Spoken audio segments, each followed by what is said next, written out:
Vous avez été un ado, une période charnière de la vie, source de beaucoup de complexes, l'apparition des poils, les boutons d'acné, la voix qui mue.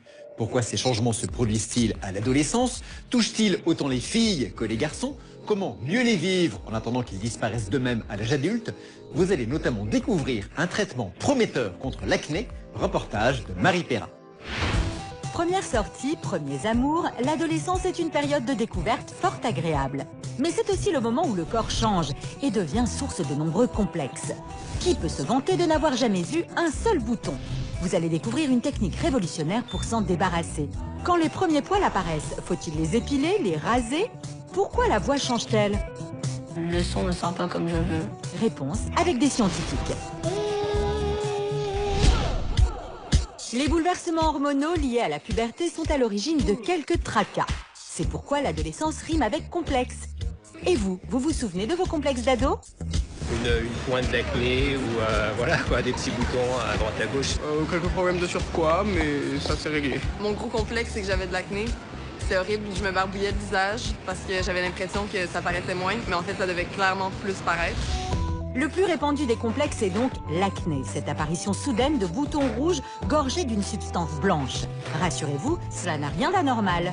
L'acné touche 4 adolescents sur 5 et autant de garçons que de filles. Xavérine, 14 ans, est l'une d'entre elles.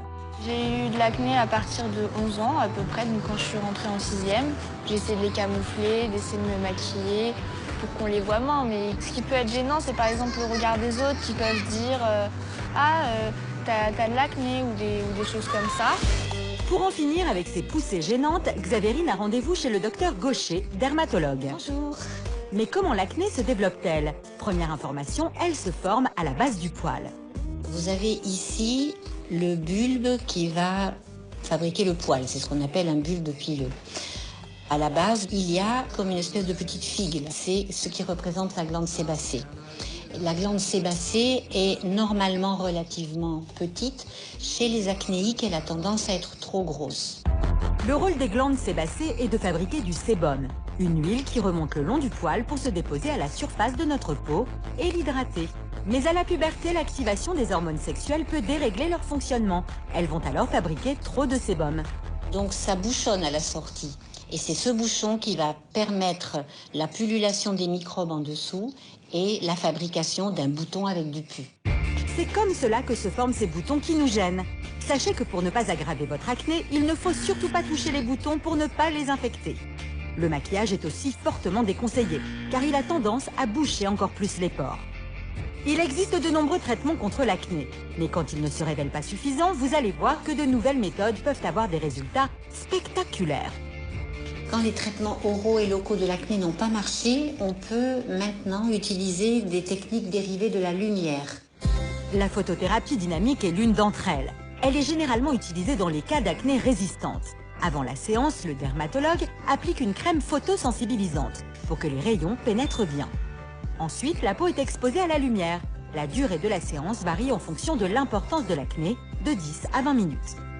La lumière, elle tue les bactéries et en même temps, elle stimule le fonctionnement normal, naturel des glandes sébacées. Et ensuite, elles vont aussi stimuler le fonctionnement des cellules immunitaires. Les cellules immunitaires sont celles qui nous font la défense contre les infections. Et regardez le résultat. Voici les photos d'un patient avant et après sa séance de photothérapie. Ce traitement prometteur est actuellement à l'étude dans plusieurs hôpitaux. Dernière information, sachez qu'aucune étude sérieuse n'a pu prouver le lien entre acné et nourriture. Alors inutile de vous priver de chocolat en toute modération. Autre gros bouleversement au moment de l'adolescence, l'apparition des poils. Vous ne le savez sans doute pas, mais nos poils sont déjà présents à notre naissance.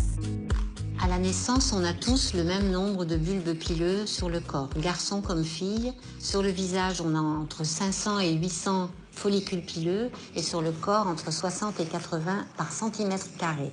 Et la seule différence entre les hommes et les femmes, c'est l'imprégnation hormonale et les hormones sexuelles.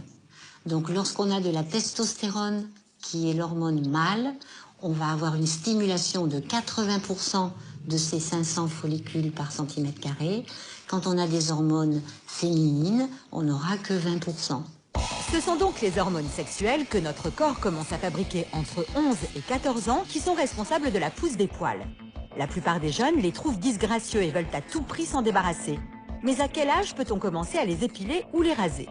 C'est pas tellement l'âge qui compte, c'est le type de poil. Si vous avez un duvet, un poil très fin, parfois il vaut mieux ne pas y toucher parce que le fait d'y toucher peut le stimuler, c'est-à-dire lui faire produire ensuite un poil plus gros. Ce n'est donc pas une légende. Lorsqu'on rase ou qu'on épile le poil, son bulbe s'abîme. Mais le poil est toujours là. Sa repousse s'en trouve même favorisée. Alors pour ceux ou celles qui ne peuvent pas attendre, sachez qu'il y a une autre solution, la décoloration. Une manière de les rendre invisibles sans stimuler le bulbe pileux. Dernier changement gênant à l'adolescence auquel personne n'échappe, la mue. Ce changement de voix est surtout audible chez les garçons. Aujourd'hui, pour les petits chanteurs d'Asnières, c'est le jour des répétitions. Écoutez bien ce morceau chanté par deux garçons.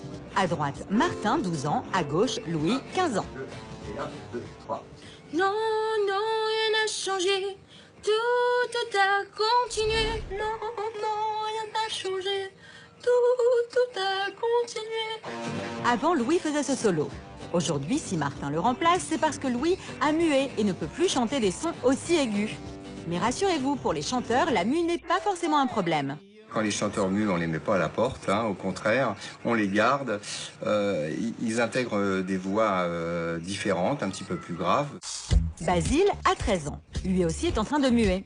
Depuis quelques mois, en fait, avec mes amis, lorsque je parle normalement, le son ne sort pas comme je veux. Des fois, en cours de musique, quand je provoque un son, c'est l'inverse qui sort. Mais pourquoi la voix change-t-elle à l'adolescence? Pour le comprendre, accompagnons Basile chez le docteur Ormezano, phoniatre, un spécialiste de la voix. Alors Basile, on y va. On regarde les cordes vocales. Champion, très bien. Aigu. Très bien. Donc voilà le larynx de Basile. Et ces cordes vocales, ce sont les lèvres blanches qui sont ici, au fond, et qu'on voit vibrer. Alors, c'est des cordes vocales normales, des cordes vocales qui ne sont plus des cordes vocales d'enfants, des cordes vocales qui ont commencé à grandir et puis qui sont en train de prendre le chemin des cordes vocales d'un adulte. Pour bien comprendre, voyons ce qu'il se passe dans notre larynx au moment de la mue. Il y a plusieurs choses qui grandissent quand un enfant grandit. D'abord, comme n'importe qui, le cou grandit, le larynx descend légèrement dans le cou, mais sous l'effet des hormones masculines, sous l'effet de la testostérone, le cartilage thyroïde va aussi doubler de taille.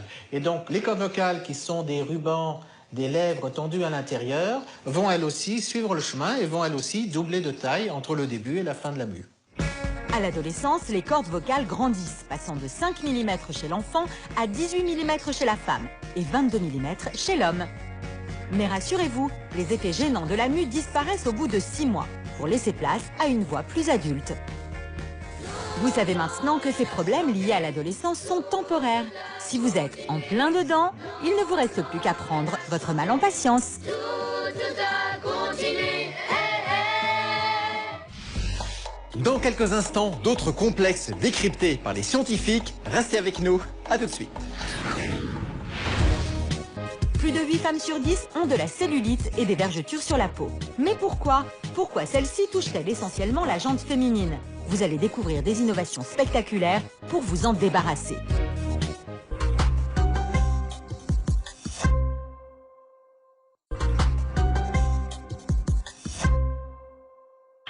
Plus de 8 femmes sur 10 ont de la cellulite et des vergetures sur la peau. En quoi consistent concrètement ces phénomènes, source de tant de complexes?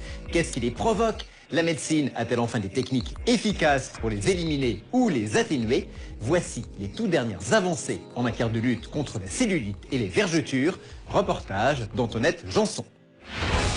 Que l'on en ait sur les cuisses, les hanches ou le ventre, les vergetures ne sont pas très esthétiques. Ces cicatrices nacrées touchent 4 femmes sur 5, mais aussi 15% des garçons au moment de l'adolescence. Autre chiffre étonnant, 80% des femmes ont de la cellulite contre 5% des hommes. Pourquoi?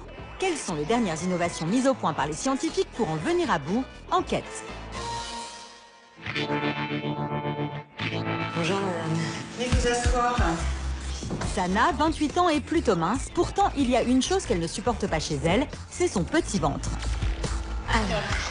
J'ai un petit bourrelet au niveau du ventre. J'ai beau faire des abdos, j'ai beau faire du sport, mais ça ne part pas. J'ai pas envie de me mettre en maillot de bain à cause de ce bourrelet-là, et en principe, je prends toujours un paréo et puis je vais le mettre sur mon ventre. Je vais pas être à l'aise. Sana, comme beaucoup de femmes, souffre de cellulite adipeuse, un gonflement des cellules graisseuses qui se trouvent sous la peau, dans l'hypoderme. Pour mieux comprendre comment elle se forme, rendez-vous à l'hôpital Saint-Louis avec le professeur Maurice Mimoun. Voilà la peau normale, il y a l'épiderme, le derme, et puis il y a de la graisse dessous. Puis vous voyez que chez la femme, il y a des cloisons qui séparent les cellules graisseuses. Vous voyez que ces cloisons sont verticales. Et lorsqu'elle se gorge de graisse, c'est justement parce que ces cloisons sont très rigides que la cellulite apparaît. Tout d'un coup, ça va être à l'étroit tout ça. Donc les cellules graisseuses vont pousser la peau vers le haut. Chez les hommes, les cloisons sont obliques. Résultat, les cellules ne poussent pas la peau vers le haut. C'est pourquoi la cellulite masculine est très rare. Et les inégalités entre hommes et femmes ne s'arrêtent pas là. Alors qu'on trouve des cellules graisseuses un peu partout dans le corps des hommes, chez les femmes, les adipocytes sont concentrés sur les cuisses, les hanches et le ventre. Dans le cas de Sana, la plupart des cellules graisseuses se concentrent sur le ventre, provoquant une cellulite adipeuse très localisée. Allongez-vous sur la table. Sana va tester une invention étonnante mise au point par des chercheurs de l'université d'Harvard pour se débarrasser de la cellulite, la cryolipolyse. Pratiquée en France depuis seulement 2 ans, elle permettrait la destruction des cellules graisseuses par le froid. Ce traitement agit uniquement sur la quantité d'adipocytes et ça permet de faire diminuer un bourrelet localisé de 30 à 40% sans atteinte des tissus environnants. Regardez, c'est incroyable. Le bourrelet de Sana est aspiré par cette grosse ventouse pour être refroidi à -8 degrés. Un traitement censé détruire les cellules graisseuses. Les cellules adipeuses, qu'on appelle les adipocytes, sont plus sensibles au froid que les autres cellules. Une fois qu'elles vont être soumises à ce traitement, elles ne vont plus se multiplier et elles vont s'éliminer par les voies naturelles. C'est ce qu'on appelle un processus d'apoptose. Au bout d'1 heure, il est temps de retirer l'appareil. Regardez, c'est spectaculaire. Sur le ventre de Sana apparaît une forme solide rigidifiée par le froid. Alors soyez pas inquiète, ça ressemble à une grosse escalope congelée. Vous allez voir qu'après un petit massage de 2-3 minutes, tout va reprendre un aspect normal. Au bout de quelques minutes, sous l'effet de la chaleur, la forme du moule disparaît. Et voici les images de Sana 3 mois plus tard. Le résultat semble satisfaisant. Attention toutefois, la technique n'a pas encore été évaluée scientifiquement et rien ne remplace une alimentation équilibrée.